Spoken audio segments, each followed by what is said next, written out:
അവർ പോയി കഴിഞ്ഞപ്പോൾ കർത്താവിൻ്റെ ദൂതൻ സ്വപ്നത്തിൽ പ്രത്യക്ഷപ്പെട്ട് ജോസഫിനോട് പറഞ്ഞു, എഴുന്നേറ്റ് ശിശുവിനെയും അമ്മയെയും കൂട്ടി ഈജിപ്തിലേക്ക് പലായനം ചെയ്യുക. ഞാൻ പറയുന്നതുവരെ അവിടെ താമസിക്കുക.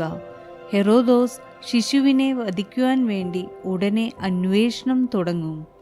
അവൻ ഉണർന്ന് ശിശുവിനെയും അമ്മയെയും കൂട്ടി ആ രാത്രി തന്നെ ഈജിപ്തിലേക്ക് പോയി. ഹെറോദോസിന്റെ മരണം വരെ അവിടെ വസിച്ചു. ഈജിപ്തിൽ നിന്ന് ഞാൻ എൻ്റെ പുത്രനെ വിളിച്ചു എന്ന് പ്രവാചകനിലൂടെ കർത്താവ് അരുളി ചെയ്തത് പൂർത്തിയാകുവാനാണ് ഇത് സംഭവിച്ചത്.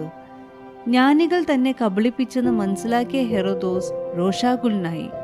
അവരിൽ നിന്ന് മനസ്സിലാക്കിയ സമയമനുസരിച്ച് അവൻ ബെത്ലഹേമിലെയും സമീപ പ്രദേശങ്ങളിലെയും 2 അതിൽ താഴെയും വയസ്സുള്ള എല്ലാ ആൺകുട്ടികളെയും ആളയച്ചു വധിച്ചു.